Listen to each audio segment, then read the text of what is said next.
Olá, boa tarde. Em 2020, ela já havia concorrido à Prefeitura de Rio Grande, mas não conseguiu conquistar a preferência do eleitor. Derrotada nas urnas, rechaçou a possibilidade de uma segunda tentativa. Nas eleições deste ano, incentivou o partido a apostar em um outro nome para concorrer. Nos bastidores da campanha, assumiu a função de coordenadora. Entretanto, parece que o destino dela era mesmo ser prefeita. Faltando pouco mais de um mês para a eleição, o candidato do partido desistiu da disputa eleitoral. E foi aí que a vida dela mudou completamente.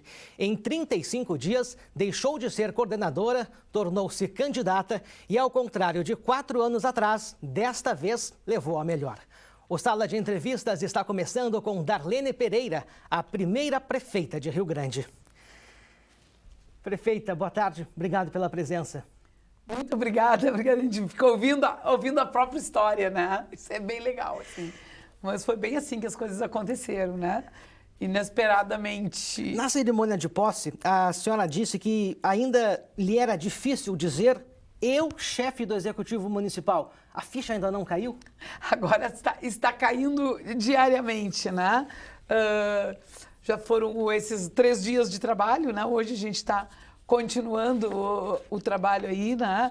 E nós tenho feito um contato com todas, buscando esse contato com todas as secretarias, vendo cada situação. Começamos pela infraestrutura ali, pela zeladoria, no sentido de ver como é que estão as coisas para que a gente possa dar conta da nossa casa comum, né? Que é a nossa cidade. Vamos começar a nossa entrevista, prefeita, indo lá para trás.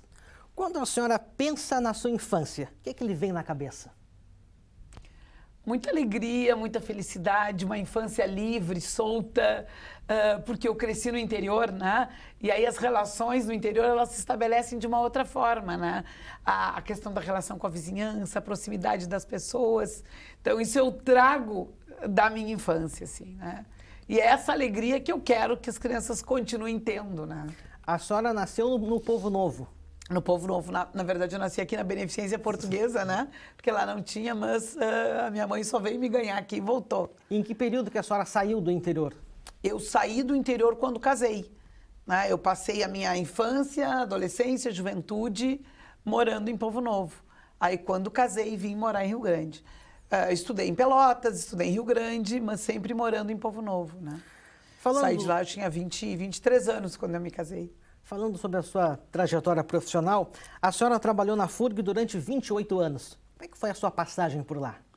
Exatamente, né? Eu me formei em serviço social no final da década de 80, né? E em 91 passei no concurso para assistente social da FURG, assim, que foi para mim um grande presente, Guilherme, porque a FURG me ensinou muita coisa e me deu a oportunidade. E eu sempre dizia assim, eu sou muito feliz de trabalhar na FURG, né? Eu comecei na FURG na área de recursos humanos. Eu ainda comentava hoje de manhã, falando da reestruturação das nossas secretarias, né? Eu tive esse presente de passar pela área de recursos humanos, criamos um setor de assistência ao servidor na FURG, era eu e uma colega psicóloga, né, que criamos o serviço de assistência social e de psicologia organizacional para o atendimento aos servidores, que foi uma experiência nova, porque eu sempre estava acostumada no serviço social na área de comunidade, né? Meu estágio foi na área de comunidade e a minha experiência também, a minha militância política era na área da assistência comunitária, né? Então, mas eu tive na FURG por esse tempo, onde trabalhei com o teu pai, quando a gente começou a trabalhar a questão da qualidade no serviço público. E depois, em seguida, em 94, já comecei a trabalhar com extensão. Em 97, eu fui especificamente atuar na superintendência de extensão, porque não existia ainda pró-reitoria, né? E aí já trabalhar com projetos de ação social e com o serviço social na extensão. Mas na FURG a senhora não começou como assistente social? Comecei como assistente social, criando esse serviço de assistência social. Nós trabalhamos, o concurso foi para assistente social. Eu fui a primeira assistente social da FURG, concursada. A primeira? Isso. A FURG tinha assistentes sociais no hospital, na época na FAERG, né, que atendia o hospital universitário, mas na universidade concursada eu fui a primeira assistente social. E aí criamos esse serviço que existe até hoje lá na Pró-Reitoria de Recursos Humanos, na Progep hoje. E depois, então, fui para a extensão universitária. E aí, em 2012, a senhora recebeu o convite para ir para a prefeitura integrar o governo Alexandre. Como é que foi para a senhora fazer essa transição depois de 28 anos lá dentro da FURG? Foi bem difícil, assim, porque aí antes disso eu fui para a Pró-Reitoria, né? Para a Pró-Reitoria de Assuntos Comunitários e Estudantis, onde criamos, na época, em 2008, eu acho que foi, a Pró-Reitoria de Extensão. E aí eu fui pró-reitora de extensão e depois fui pró-reitora de assuntos estudantis. Isso me deu um know-how da gestão pública também, né? E aí recebi esse desafio, a convite do Alexandre em 2012, para sair da FURG, né? E foi muito difícil sair da FURG. Né? Mas eu entendia que tinha uma missão maior, que era ajudar a gestão pública municipal. Daí fui em 2013 com o Alexandre, assumindo, então, a chefia de gabinete do prefeito.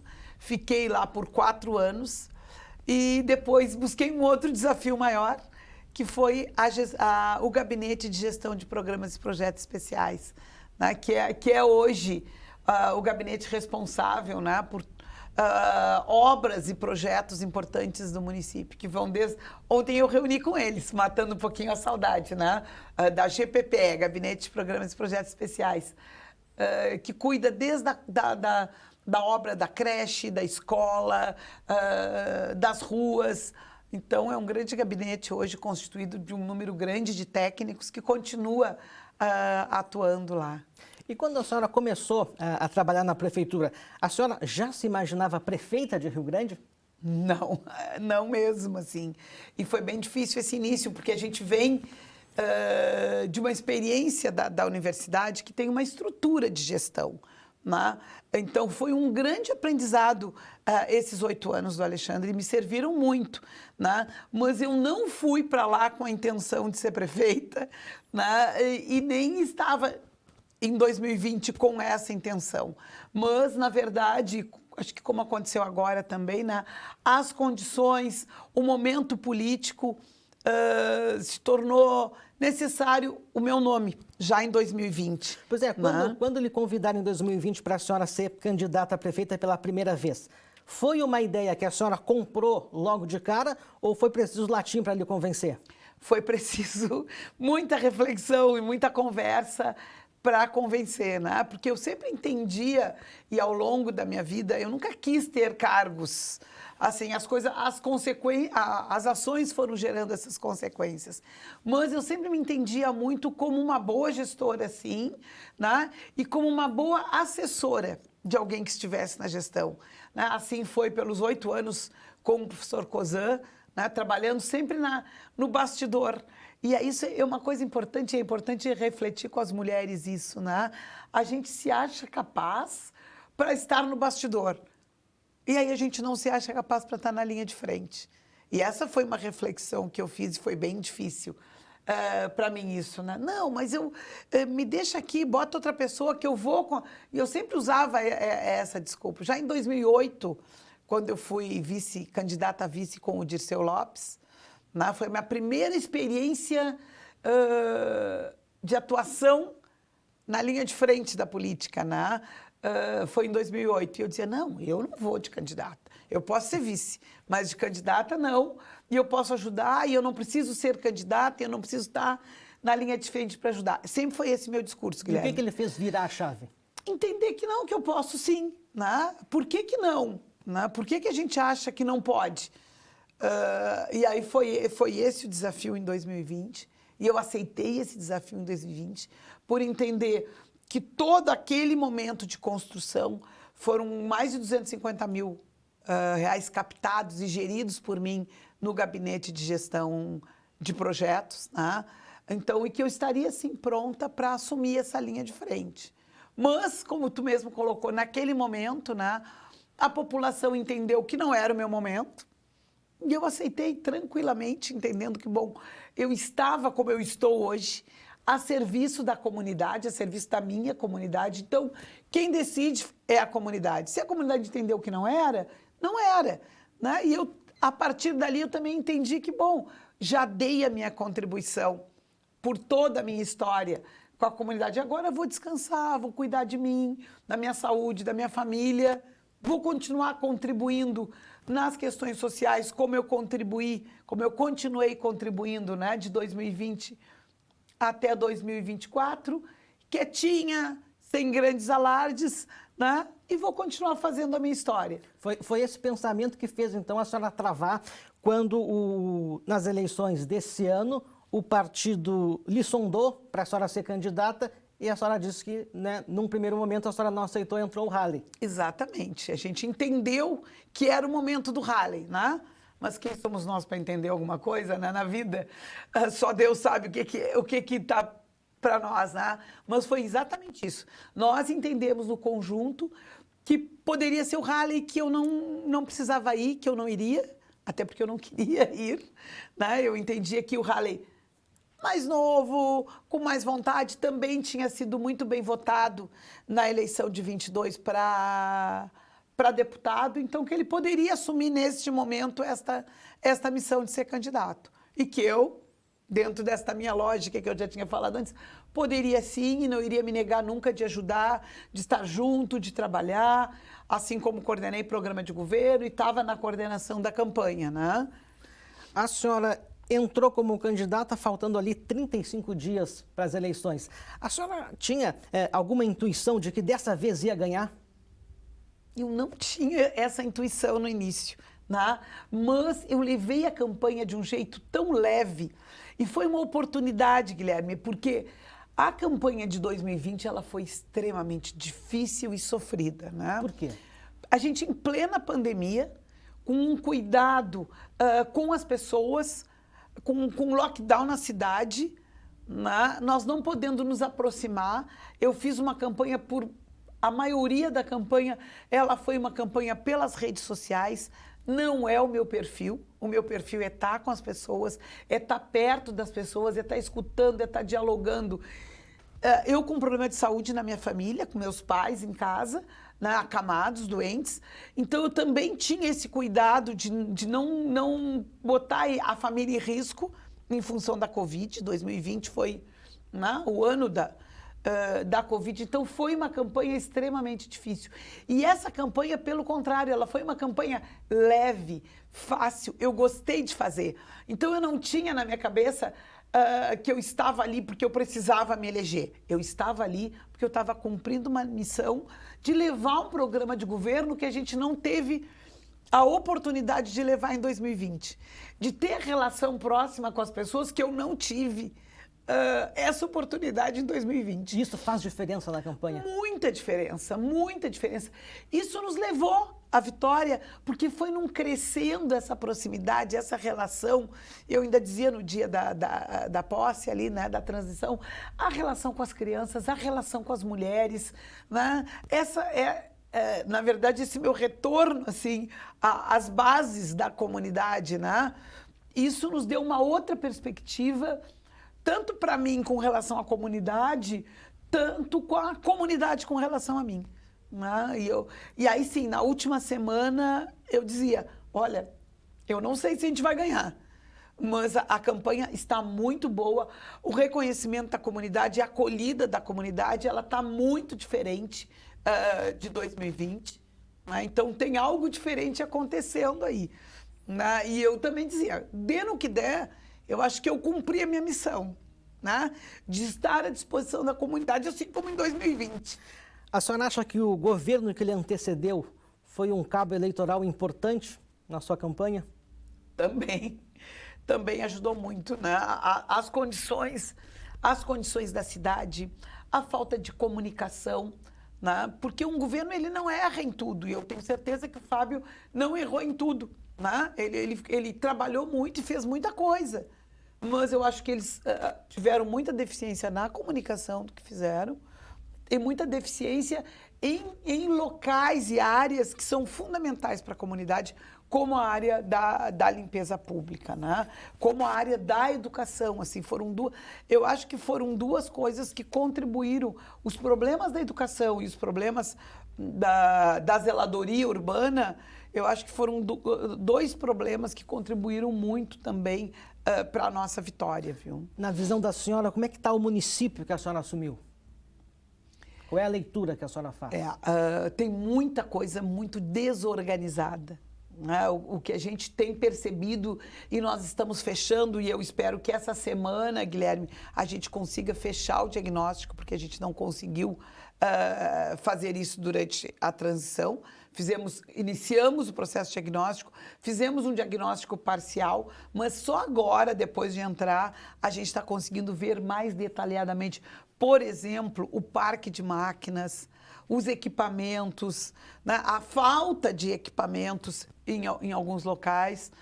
Então, a gente precisa reorganizar o processo interno da gestão pública. Ela está desorganizada. Nesse diagnóstico que já foi feito, a senhora consegue descrever em que condições está a prefeitura que a senhora assume? Então, nós estamos com um parque de máquinas extremamente deficitário, né? Com muito equipamento. Quando eu falo parque de máquinas, eu não falo só máquina maior, né? Máquina da limpeza urbana, do patrulhamento, do cuidado. É também viaturas, veículos, equipamentos como computadores. Então, nós vamos precisar modernizar isso, arrumar isso, encaminhar, a fazer essa análise. Tem equipamentos grandes e que são extremamente caros, né?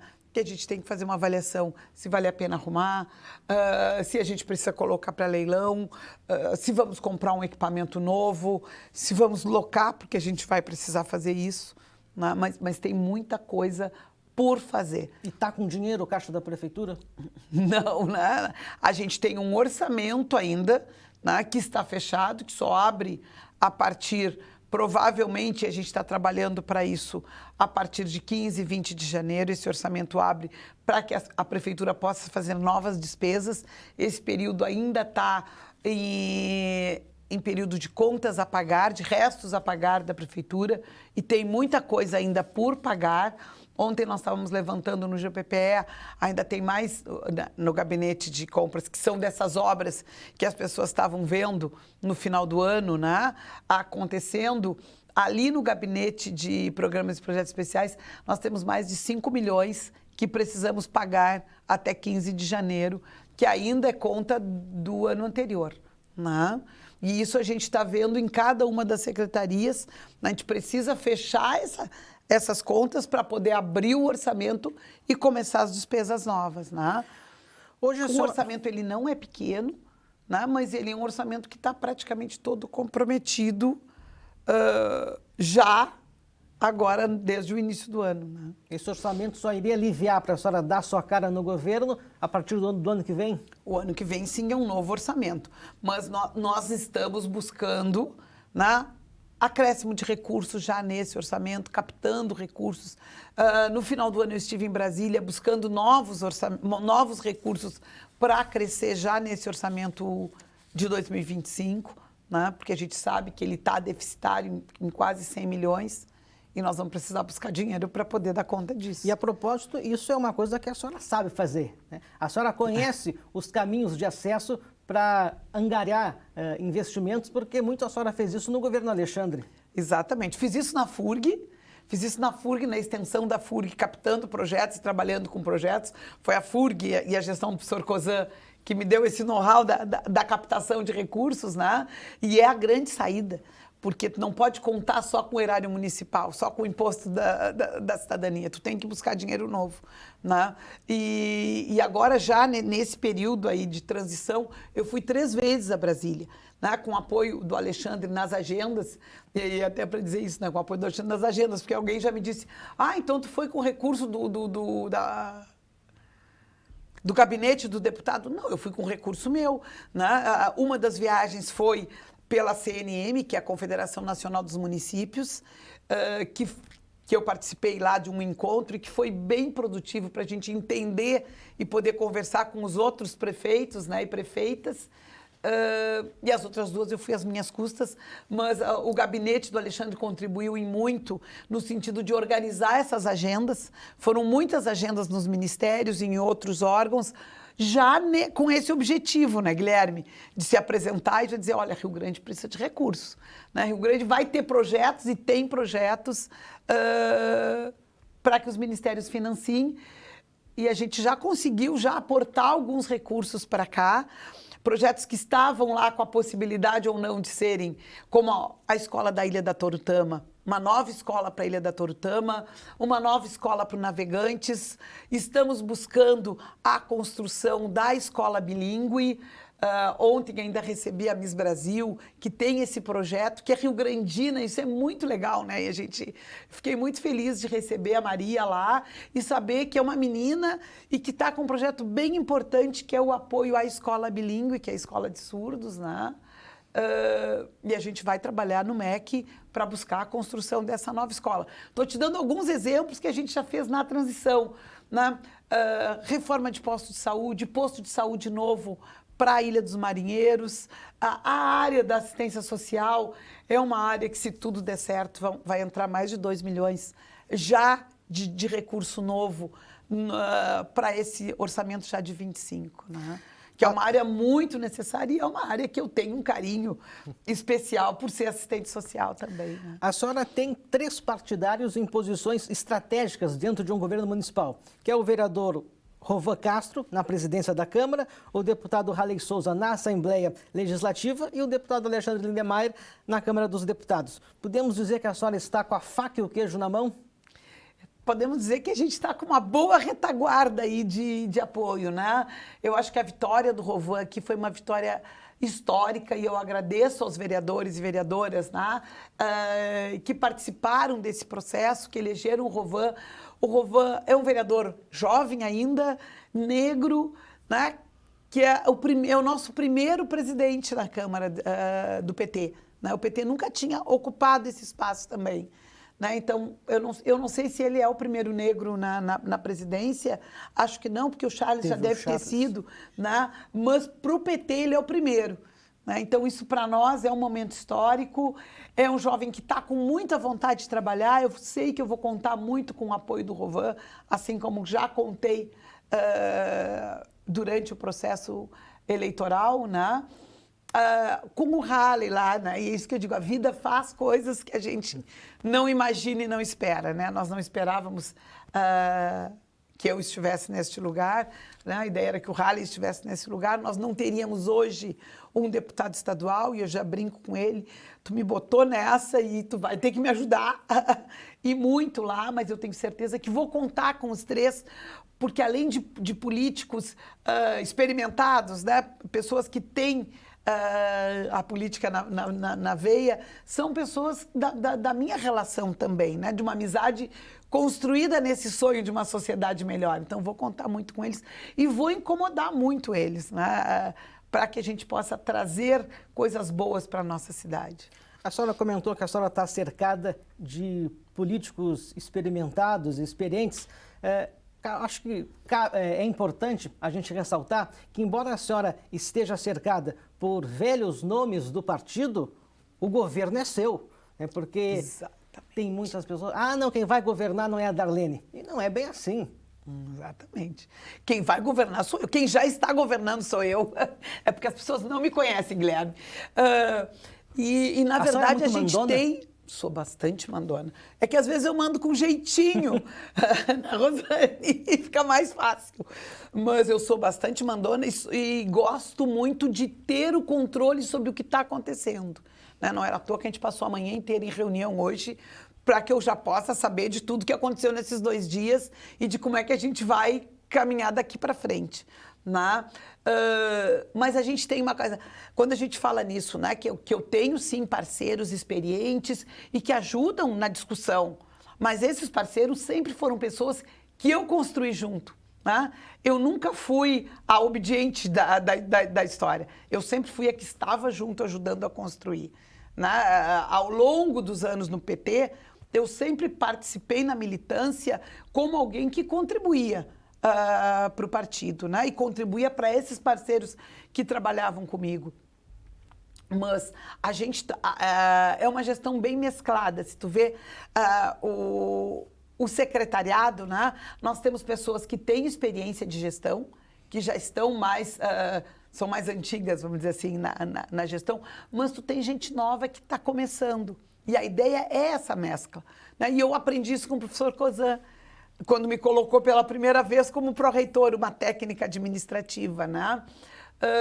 Porque é essa mescla do novo com a experiência que a gente vai tirar uma nova gestão, né? Podendo ousar, e eu tenho dito isso para eles, nós precisamos ousar. O que passou, passou, né? O que foi feito até o momento, e eu dizia isso anteontem numa secretaria, mas aqui era assim, mas a gente não conseguia fazer. Bom, que bom que a gente não conseguia fazer. Nós vamos fazer uma nova experiência e nós vamos buscar construir melhor e construir diferente. Para isso eu estou aqui, né? Eu não vim para fazer o mais do mesmo, né? Eu vim para que a gente possa melhorar. A nossa cidade precisa de uma nova gestão, a nossa cidade precisa de novos horizontes e eu acho que essa é a nossa tarefa. Então, aproveitar experiências dos mais antigos, respeitar o conhecimento e o saber de quem veio antes e de quem tem experiência, ok, mas a gestão é nossa, a gestão é minha e a gente vai inovar e vai trabalhar.